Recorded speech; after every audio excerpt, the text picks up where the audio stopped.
decano de investigación en epilepsia, coordinadora de prácticas formativas de la Facultad de Ciencias de la Salud en el programa de fisioterapia, y nos va a acompañar con la ponencia de epilepsia, una gran desconocida. Damos la bienvenida a la Angélica. Muy buenas tardes, para mí un honor estar con todos ustedes compartiendo una temática que me apasiona mucho.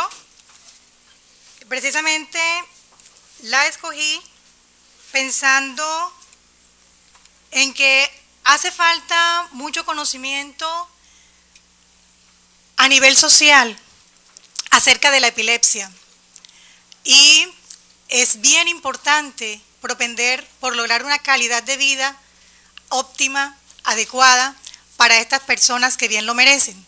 Actualmente Colombia es el único país que tiene una ley aprobada este año, ley antidiscriminación de la persona con epilepsia, creada por el doctor Jaime Fandiño Franklin. Él es neurocirujano, con quien he tenido la oportunidad de compartir ya algunos 7 años en el FIRE, que es un centro neurológico, neuroquirúrgico, y cuyo programa bandera es la epilepsia. Entonces, por esa razón, mi ponencia va a tratar sobre este tema.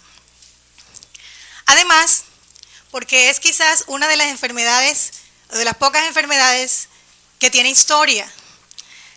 En la época de Hipócrates era considerado un mal sagrado.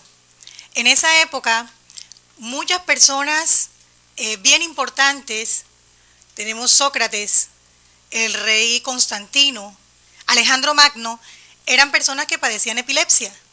Y por esta razón se pensaba que ellos debían estar atraídos por los dioses, y les enviaba este tipo de manifestaciones que lo hacían cada vez más importante. Sin embargo, el mismo Hipócrates decía que la epilepsia no era tan más sagrada que cualquier otro tipo de enfermedad y que su causa tenía que ser natural. En la medicina antigua, para las culturas incas y mayas, ya ocurre lo contrario. Era considerada un castigo divino, tanto que esas personas eran condenadas a la muerte en hoguera. En la Edad Medieval, ya llega la época de la brujería, de los magos y demonios, y se empiezan a crear pócimas para tratar de contrarrestar este mal. Las personas eran retiradas de las familias y se mantenían alejadas de la sociedad. Incluso llegaron a nombrar a un santo, San Valentín, como protector de estas personas con epilepsia. En la época del Renacimiento, esas ideas demoníacas todavía se acentuaron, de manera que ahí empieza a crearse un estigma.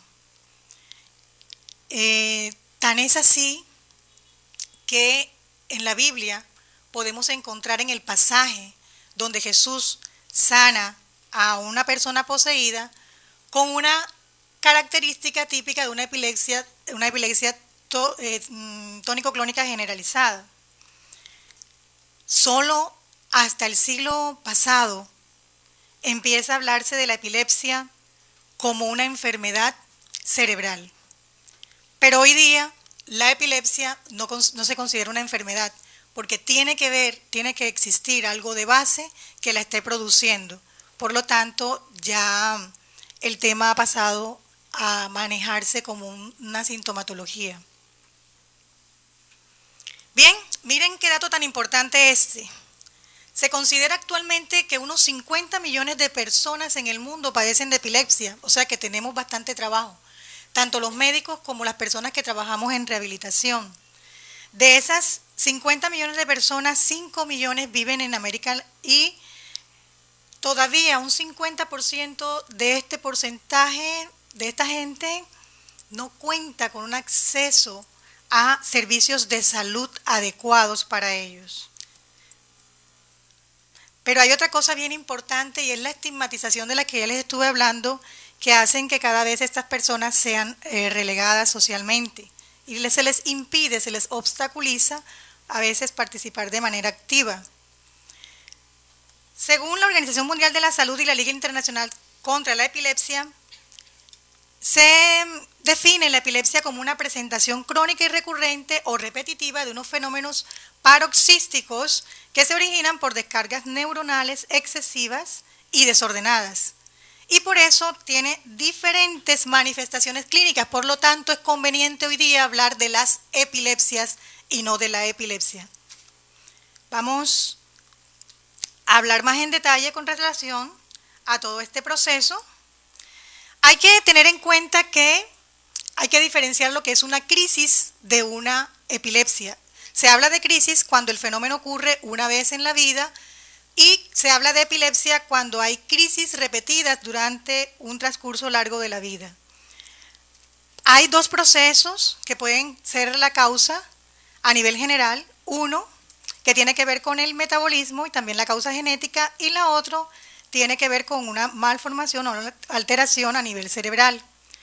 Las que más conocemos nosotros y nos llaman la atención son aquellas cuyo foco epileptogénico, este que está aquí, se produce en un área motora y se van a desencadenar una serie de movimientos, agradezco las luces, una serie de movimientos sin que haya pérdida de conocimiento. Este es otro tipo de crisis epiléptica, fíjense, hay un lengüeteo, un chupeteo. Es una entidad que se puede presentar en cualquier etapa de la vida, pero ocurre con mayor frecuencia en las etapas extremas de la vida. Hay dos tipos de crisis epilépticas, las generalizadas, como su nombre lo indica, todo el área cerebral se va a ver afectada, se van a desencadenar entonces descargas eléctricas anormales en todo el hemisferio cerebral. O pueden existir unos focos epileptogénicos y a estos se les van a llamar parciales, y justo donde se desencadena ese foco epileptogénico, de acuerdo a la función del área que es desempeñada, así se van a ver las manifestaciones clínicas. Como lo venía diciendo anteriormente, hay grupos de células que se pueden ver afectadas. Recuerden, 1 de cada 100 personas en el mundo puede padecer epilepsia en cualquier momento de su vida.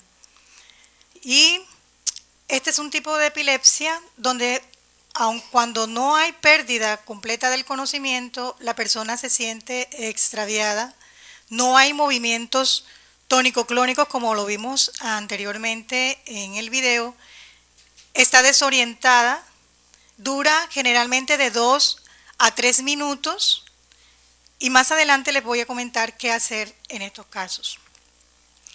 Bien, una de las cosas que les decía es que puede haber un trastorno a nivel neuronal, específicamente en la membrana de la neurona. En este caso, el problema se va a dar básicamente por alteración de los iones, como el calcio, también el cloro, los aminoácidos y el sistema GABA. O al malformaciones tipo LOE, lesiones ocupando espacio, tumores, que pueden causar irritabilidad y desencadenar entonces crisis epilépticas. Es importante tener en cuenta que las causas son múltiples, ya hablaremos de cada una de ellas, pero también existen unos factores que pueden ser desencadenantes y que estos factores ya hoy día se han estudiado mucho, y tenemos que el licor, el cigarrillo, las drogas e incluso la falta de sueño puede ayudar a provocar una epilepsia. Hoy día el diagnóstico se hace a través de una historia clínica completa, donde debe existir la presencia de crisis, pero adicional a eso, la neuroimagen nos interesa mucho porque es la que va a descartar lo que les había comentado anteriormente, que exista alguna malformación. Igualmente el electroencefalograma va a medir la actividad eléctrica del cerebro en ese momento, que puede ser ictal, es decir, cuando existe la crisis, o posictal, después de la crisis. Aquí estamos observando entonces una lesión ocupando espacio que probablemente esté causando el proceso de las crisis epilépticas. Igualmente el tratamiento va a depender de lo que encuentre el médico. Las crisis parciales, como lo dije anteriormente, un foco epileptogénico se va a desencadenar en un área específica del cerebro, causando unas manifestaciones importantes, y las generalizadas, dentro de las cuales tenemos dos. Las primariamente generalizadas, cuando a nivel general se presenta la alteración de la actividad eléctrica del cerebro, o un foco epileptogénico puede generar en diferentes focos, puede ayudar a desencadenar. Definitivamente, entonces, la consulta con el neurólogo va a ayudar a diferenciar qué tipo de epilepsia es. La industria farmacológica está haciendo mucho hoy día, porque van a ver que hay muchos factores que pueden causar la epilepsia. Entonces hoy se propende por llegar directamente y específicamente a la causa para poder erradicar y mantener una buena calidad de vida en las personas con epilepsia. Nosotros en fisioterapia atendemos bastantes niños con hipoxia perinatal, y fíjense que esa es una de las causas. La hemorragia intracraneal, infecciones del sistema nervioso central, y hay que hablar también de la neurocisticercosis, parásito del cerdo, que también puede conllevar a un proceso de epilepsia, alteraciones genéticas, trastornos metabólicos, trauma cráneoencefálico, y hay una serie de medios de diagnóstico importantes. La historia clínica es fundamental. El 80% del tratamiento inicial, de la hora inicial de manejo, es una historia clínica completa, donde definitivamente tiene que existir la presencia de crisis para poder ser diagnosticada la epilepsia, la resonancia magnética, como ya les hablé, electroencefalograma, la videotelemetría. Esta le permite al médico, el neurólogo epileptólogo, comparar lo que está ocurriendo en el electroencefalograma con lo que está ocurriendo inmediatamente con la persona. Aquí vamos a ver una crisis tónico-clónica generalizada y desviación del cuerpo lateral, caída de cabeza, movimientos a nivel de miembros superiores, y miren cómo todos los electrodos que tiene colocados en la cabeza en un área específica están marcando que hay una alteración. Esto también ayuda a diferenciar, a distinguir una crisis epiléptica de una pseudocrisis. Cuando se presenta una manifestación como esta y no se evidencia en el electroencefalograma una alteración, entonces estamos hablando de pseudocrisis. Allí no hay epilepsia, pero hay que manejar a esa persona y hay que colaborarle y ayudarla. Las pruebas de laboratorio también son fundamentales para determinar. Hay una clasificación muy grande, hay más de 1000 tipos de epilepsia. La mayoría de ellas ocurren en edades de inicio, de 1 a 3 años. Algunas son llamadas epilepsias refractarias. El 30% de las personas que les hablé son personas que no evolucionan adecuadamente con el tratamiento médico, continúan con las crisis.